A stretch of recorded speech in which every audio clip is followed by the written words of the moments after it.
اور جب ابراہیم کی اس کے پروردگار نے چند باتوں میں آزمائش کی تو وہ ان میں پورے اترے. فرمایا کہ میں تم کو لوگوں کا پیشوا بناؤں گا. انہوں نے کہا کہ پروردگار میری اولاد میں سے بھی پیشوا بنائیو. فرمایا کہ میرا قول و قرار ظالموں کے لیے نہیں ہوا کرتا. اور جب ہم نے خانہ کعبہ کو لوگوں کے لیے جمع ہونے اور امن پانے کی جگہ مقرر کیا اور حکم دیا کہ جس مقام پر ابراہیم کھڑے ہوتے تھے اس کو نماز کی جگہ بنا لو، اور ابراہیم اور اسماعیل کو حکم بھیجا کہ طواف کرنے والوں اور اعتکاف کرنے والوں اور رکوع کرنے والوں اور سجدہ کرنے والوں کے لیے میرے گھر کو پاک صاف رکھا کرو.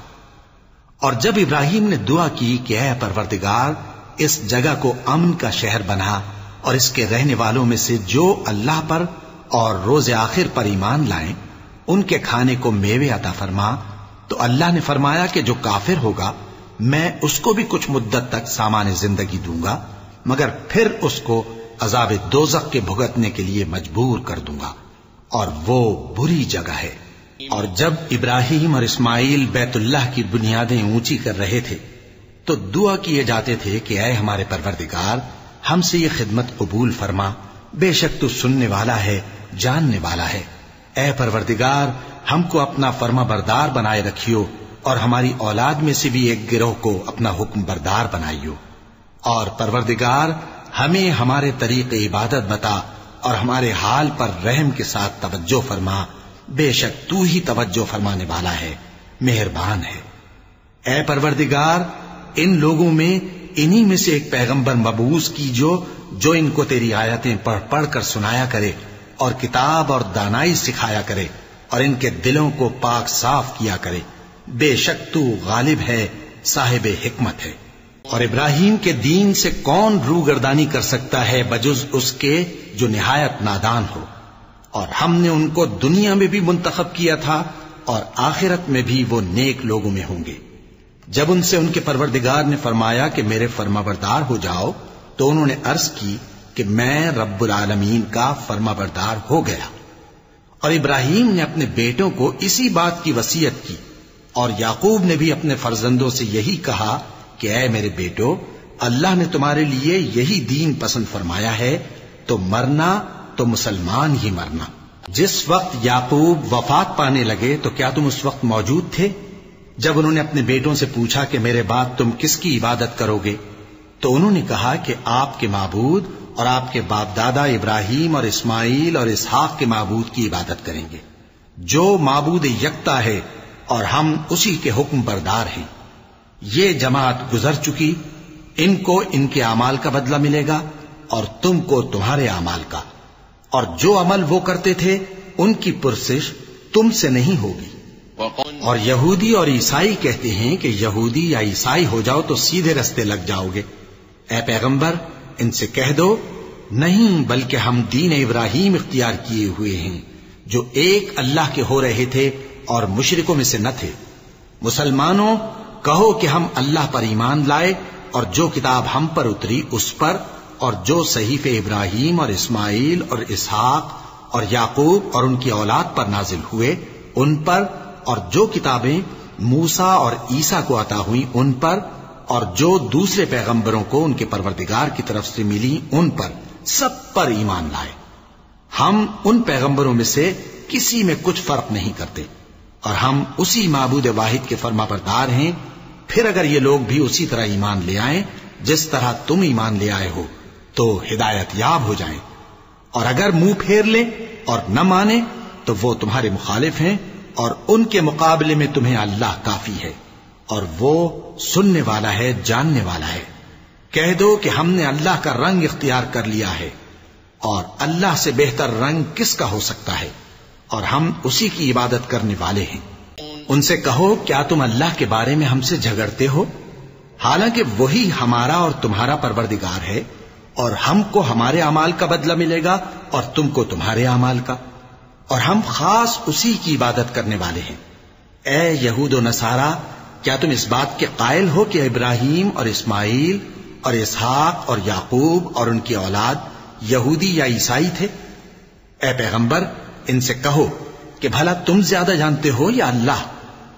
اور اس سے بڑھ کر ظالم کون جو اللہ کی شہادت کو جو اس کے پاس کتاب میں موجود ہے چھپائے؟ اور جو کچھ تم لوگ کر رہے ہو اللہ اس سے غافل نہیں۔ یہ انبیاء کی جماعت گزر چکی، ان کو وہ ملے گا جو انہوں نے کیا، اور تم کو وہ جو تم نے کیا، اور جو عمل وہ کرتے تھے ان کی پرسش تم سے نہیں ہوگی۔ احمق لوگ کہیں گے کہ مسلمان جس قبلے پر پہلے سے چلے آتے تھے اب اس سے کیوں منہ پھیر بیٹھے؟ تم کہہ دو کہ مشرق اور مغرب سب اللہ ہی کا ہے، وہ جس کو چاہتا ہے سیدھے رستے پر چلاتا ہے، اور اسی طرح ہم نے تم کو امت معتدل بنایا ہے تاکہ تم لوگوں پر گواہ بنو، اور پیغمبر آخر الزماں صلی اللہ علیہ وآلہ وسلم تم پر گواہ بنے۔ اور جس قبلے پر تم پہلے تھے اس کو ہم نے اس لیے مقرر کیا تھا کہ معلوم کریں کہ کون ہمارے پیغمبر کا تابع رہتا ہے اور کون الٹے پاؤں پھر جاتا ہے۔ اور یہ بات یعنی تحویل قبلہ لوگوں کو گراں معلوم ہوئی، مگر جن کو اللہ نے ہدایت بخشی ہے وہ اسے گراں نہیں سمجھتے، اور اللہ ایسا نہیں کہ تمہارے ایمان کو یوں ہی ضائع کر دے۔ اللہ تو لوگوں پر بڑا مہربان ہے، صاحب رحمت ہے۔ اے پیغمبر صلی اللہ علیہ وآلہ وسلم، ہم تمہارا آسمان کی طرف منہ اٹھانا دیکھ رہے ہیں، سو ہم تم کو اسی قبلے کی طرف جس کو تم پسند کرتے ہو منہ کرنے کا حکم دیں گے، تو اپنا منہ مسجد حرام یعنی خانہ کعبہ کی طرف پھیر لو، اور تم لوگ جہاں ہوا کرو نماز پڑھنے کے وقت اسی مسجد کی طرف منہ کر لیا کرو۔ اور جن لوگوں کو کتاب دی گئی ہے وہ خوب جانتے ہیں کہ یہ نیا قبلہ ان کے پروردگار کی طرف سے حق ہے، اور جو کام یہ لوگ کرتے ہیں اللہ ان سے بے خبر نہیں۔ اور اگر تم ان اہل کتاب کے پاس تمام نشانیاں بھی لے کر آؤ تو بھی یہ تمہارے قبلے کی پیروی نہ کریں، اور تم بھی ان کے قبلے کی پیروی کرنے والے نہیں ہو، اور ان میں سے بھی بعض کے قبلے کے پیرو نہیں۔ اور اگر تم باوجود اس کے کہ تمہارے پاس علم یعنی اللہ کا حکم آ چکا ہے ان کی خواہشوں کے پیچھے چلو گے تو ظالموں میں ہو جاؤ گے۔ جن لوگوں کو ہم نے کتاب دی ہے وہ ان پیغمبر آخر الزماں صلی اللہ علیہ وآلہ وسلم کو اس طرح پہچانتے ہیں جس طرح اپنے بیٹوں کو پہچانا کرتے ہیں، مگر ایک فریق ان میں سے سچی بات کو جان بوجھ کر چھپا رہا ہے۔ اے پیغمبر صلی اللہ علیہ وآلہ وسلم، یہ نیا قبلہ تمہارے پروردگار کی طرف سے حق ہے، تو تم ہرگز شک کرنے والوں میں نہ ہونا، اور ہر ایک شخص کے لیے ایک سمت مقرر ہے جدھر وہ عبادت کے وقت منہ کیا کرتا ہے، تو تم نیکیوں میں سبقت حاصل کرو۔ تم جہاں ہوگے اللہ تم سب کو جمع کرے گا، بے شک اللہ ہر چیز پر قادر ہے۔ اور تم جہاں سے نکلو نماز میں اپنا منہ مسجد حرام کی طرف کر لیا کرو، بے شبہ یہ تمہارے پروردگار کی طرف سے حق ہے، اور تم لوگ جو کچھ کرتے ہو اللہ اس سے بے خبر نہیں۔ اور تم جہاں سے نکلو مسجد حرام کی طرف منہ کر کے نماز پڑھا کرو، اور مسلمانوں تم جہاں ہوا کرو اسی مسجد کی طرف رخ کیا کرو۔ یہ تاکید اس لیے کی گئی ہے کہ لوگ تم کو کسی طرح کا الزام نہ دے سکیں، مگر ان میں سے جو ظالم ہیں وہ الزام دیں تو دیں، سو ان سے مت ڈرنا اور مجھی سے ڈرتے رہنا، اور یہ بھی مقصود ہے کہ میں تم کو اپنی تمام نعمتیں بخشوں، اور یہ بھی کہ تم راہ راست پر چلو۔ جس طرح من جملہ اور نعمتوں کے ہم نے تم میں تمہیں میں سے ایک رسول بھیجے ہیں جو تم کو ہماری آیتیں پڑھ پڑھ کر سناتے اور تمہیں پاک بناتے، اور کتاب یعنی قرآن اور دانائی سکھاتے ہیں، اور ایسی باتیں بتاتے ہیں جو تم پہلے نہیں جانتے تھے، سو تم مجھے یاد کیا کرو، میں تمہیں یاد کیا کروں گا، اور میرا احسان مانتے رہنا اور میری ناشکری نہ کرنا۔ اے ایمان والو، صبر اور نماز سے مدد لیا کرو، بے شک اللہ صبر کرنے والوں کے ساتھ ہے۔ اور جو لوگ اللہ کی راہ میں مارے جائیں ان کی نسبت یہ نہ کہنا کہ وہ مرے ہوئے ہیں، وہ مردہ نہیں بلکہ زندہ ہیں، لیکن تم کو شعور نہیں۔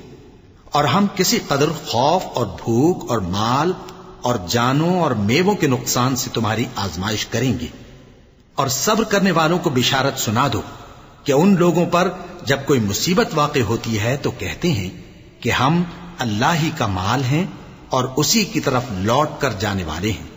یہی لوگ ہیں جن پر ان کے پروردگار کی عنایتیں ہیں اور خصوصی رحمت بھی ہے، اور یہی سیدھے رستے پر ہیں۔ بے شک کوہ صفا اور مروہ اللہ کی نشانیوں میں سے ہیں، تو جو شخص خانہ کعبہ کا حج یا عمرہ کرے اس پر کچھ گناہ نہیں کہ دونوں کے درمیان چکر لگائے، بلکہ یہ ایک نیک کام ہے، اور جو کوئی نیک کام کرے تو اللہ قدردان ہے، دانا ہے۔ جو لوگ ہمارے حکموں اور ہدایتوں کو جو ہم نے نازل کی ہیں کسی غرض فاسد سے چھپاتے ہیں، باوجود کہ ہم نے ان کو لوگوں کے سمجھانے کے لیے اپنی کتاب میں کھول کھول کر بیان کر دیا ہے، ایسوں پر اللہ اور تمام لعنت کرنے والے لعنت کرتے ہیں۔ ہاں، جو توبہ کرتے ہیں اور اپنی حالت درست کر لیتے ہیں اور احکام الہی کو صاف صاف بیان کر دیتے ہیں تو میں ان کے قصور معاف کر دیتا ہوں، اور میں بڑا معاف کرنے والا بڑا مہربان ہوں۔ جو لوگ کافر ہوئے اور کافر ہی مرے، ایسوں پر اللہ کی اور فرشتوں کی اور انسانوں کی سب کی لعنت، وہ ہمیشہ اسی لعنت میں گرفتار رہیں گے، ان سے نہ تو عذاب ہلکا ہی کیا جائے گا اور نہ انہیں کچھ مہلت ملے گی۔ اور لوگوں، تمہارا معبود ایک ہی معبود ہے، اس بڑے مہربان اور رحم والے کے سوا کوئی عبادت کے لائق نہیں۔ بے شک آسمانوں اور زمین کے پیدا کرنے میں اور رات اور دن کے ایک دوسرے کے پیچھے آنے جانے میں اور کشتیوں اور جہازوں میں جو سمندر میں لوگوں کے فائدے کے لیے رواں ہیں، اور میں جس کو اللہ آسمان سے برساتا اور اس سے زمین کو اس کے مردہ ہو جانے کے بعد زندہ یعنی خشک ہو جانے کے بعد سرسبز کر دیتا ہے، اور زمین پر ہر قسم کے جانور پھیلانے میں اور ہواؤں کے چلانے میں اور بادلوں میں جو آسمان اور زمین کے درمیان گھرے رہتے ہیں، عقل مندوں کے لیے اللہ کی قدرت کی نشانیاں ہیں۔ اور بعض لوگ ایسے ہیں جو غیر اللہ کو اللہ کا شریک بناتے اور ان سے اللہ کی سی محبت کرتے ہیں، لیکن جو ایمان والے ہیں وہ تو اللہ ہی کے سب سے زیادہ دوست دار ہیں۔ اور اے کاش ظالم لوگ جو بات عذاب کے وقت دیکھیں گے اب دیکھ لیتے کہ سب طرح کی طاقت اللہ ہی کو ہے، اور یہ کہ اللہ سخت عذاب کرنے والا ہے۔ اس دن کفر کے پیشوا اپنے پیروں سے بیزاری ظاہر کریں گے اور دونوں عذاب الہی دیکھ لیں گے اور ان کے آپس کے تعلقات منقطع ہو جائیں گے۔ یہ حال دیکھ کر پیروی کرنے والے حسرت سے کہیں گے کہ اے کاش ہمیں پھر دنیا میں جانا نصیب ہو، تاکہ جس طرح یہ ہم سے بیزار ہو رہے ہیں اسی طرح ہم بھی ان سے بیزار ہوں۔ اس طرح اللہ ان کے اعمال حسرت بنا کر دکھائے گا اور وہ دوزخ سے نکل نہیں سکیں گے۔ لوگوں، جو چیزیں زمین میں حلال طیب ہیں وہ کھاؤ، اور شیطان کے قدموں پر نہ چلو، وہ تمہارا کھلا دشمن ہے۔ وہ تو تم کو برائی اور بے حیائی ہی کے کام کرنے کو کہتا ہے، اور یہ بھی کہ اللہ کی نسبت ایسی باتیں کہو جن کا تمہیں کچھ بھی علم نہیں۔ اور جب ان لوگوں سے کہا جاتا ہے کہ جو کتاب اللہ نے نازل فرمائی ہے اس کی پیروی کرو، تو کہتے ہیں نہیں، بلکہ ہم تو اسی چیز کی پیروی کریں گے جس پر ہم نے اپنے باپ دادا کو پایا۔ بھلا اگرچہ ان کے باپ دادا نہ کچھ سمجھتے ہوں اور نہ سیدھے رستے پر ہوں، تب بھی وہ انہی کی تقلید کیے جائیں گے۔ جو لوگ کافر ہیں ان کی مثال اس شخص کی سی ہے جو کسی ایسی چیز کو آواز دے جو پکار اور آواز کے سوا کچھ سن نہ سکے۔ یہ بہرے ہیں، گونگے ہیں، اندھے ہیں کہ کچھ سمجھ ہی نہیں سکتے۔ اے اہل ایمان، جو پاکیزہ چیزیں ہم نے تم کو عطا فرمائی ہیں ان کو کھاؤ، اور اگر اللہ ہی کے بندے ہو تو اس کی نعمتوں کا شکر بھی ادا کرو۔ اس نے تو تم پر بس مرا ہوا جانور اور لہو اور سور کا گوشت اور جس چیز پر اللہ کے سوا کسی اور کا نام پکارا جائے حرام کر دیا ہے۔ ہاں، جو مجبور ہو جائے بشرطے کہ اللہ کی نافرمانی نہ کرے اور حد ضرورت سے باہر نہ نکل جائے، اس پر کچھ گناہ نہیں۔ بے شک اللہ بخشنے والا ہے، رحم کرنے والا ہے۔ جو لوگ اللہ کی کتاب سے ان آیتوں اور ہدایتوں کو جو اس نے نازل فرمائی ہیں چھپاتے اور ان کے بدلے تھوڑی سی قیمت یعنی دنیاوی منفعت حاصل کرتے ہیں، وہ اپنے پیٹوں میں محض آگ بھرتے ہیں۔ ایسے لوگوں سے اللہ قیامت کے دن نہ کلام کرے گا اور نہ ان کو گناہوں سے پاک کرے گا، اور ان کے لیے دکھ دینے والا عذاب ہے۔ یہ وہ لوگ ہیں جنہوں نے ہدایت چھوڑ کر گمراہی اور بخشش چھوڑ کر عذاب خرید لیا۔ یہ آتش جہنم کی کیسی برداشت کرنے والے ہیں۔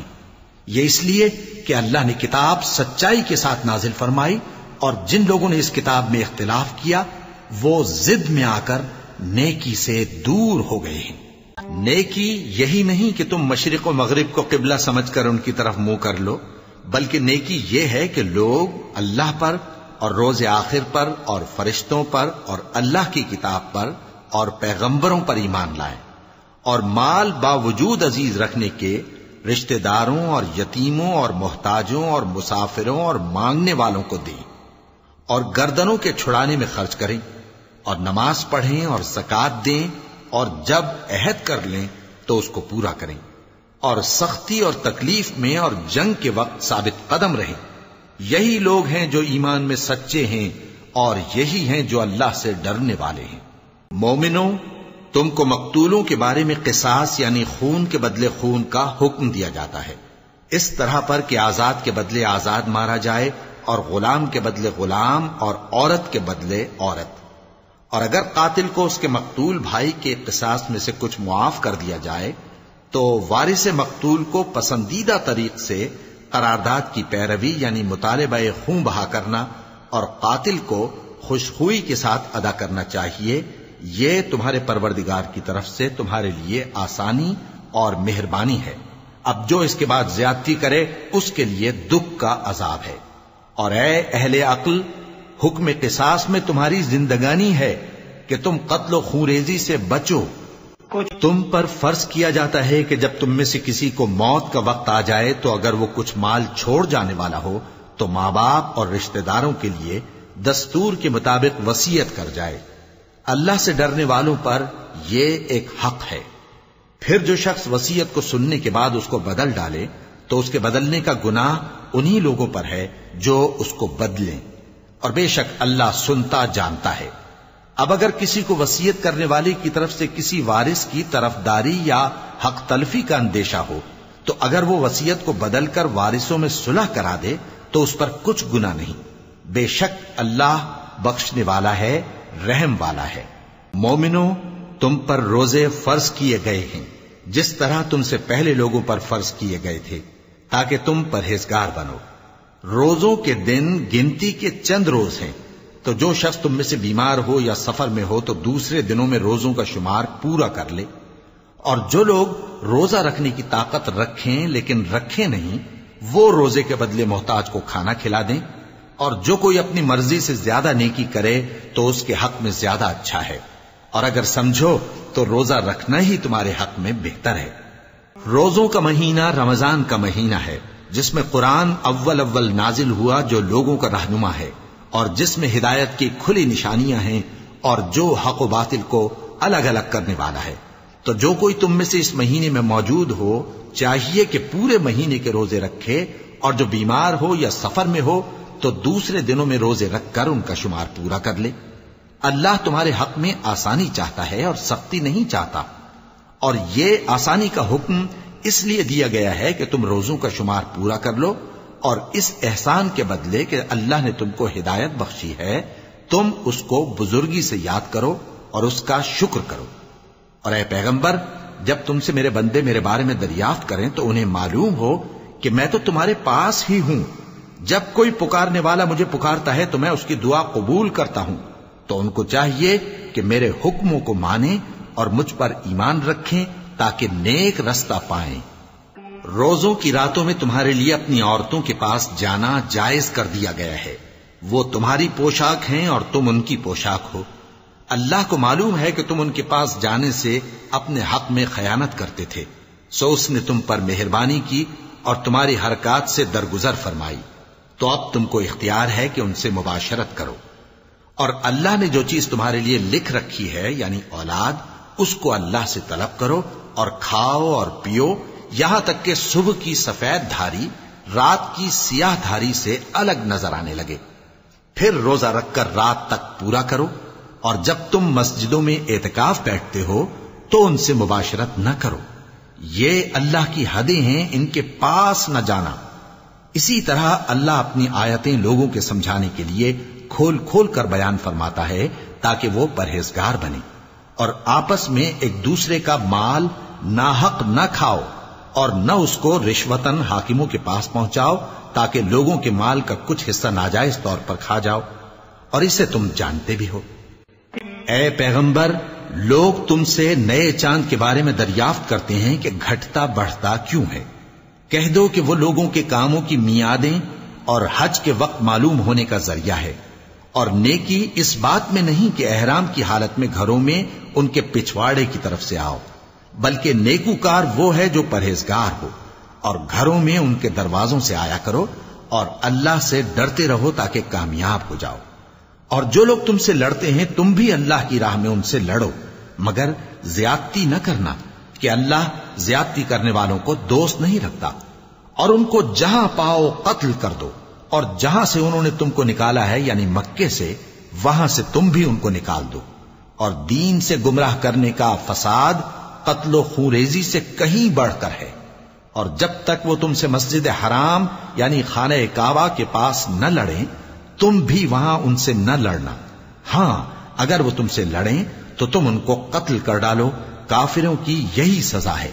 پھر اگر وہ باز آ جائیں تو اللہ بخشنے والا ہے، رحم کرنے والا ہے۔ اور ان سے اس وقت تک لڑتے رہنا کہ فساد نابود ہو جائے اور ملک میں اللہ ہی کا دین غالب ہو جائے۔ پھر اگر وہ فساد سے باز آ جائیں تو ظالموں کے سوا کسی پر زیادتی نہیں کرنی چاہیے۔ ادب کا مہینہ ادب کے مہینے کے مقابل ہے، اور ادب کی چیزیں ایک دوسرے کا بدلہ ہیں۔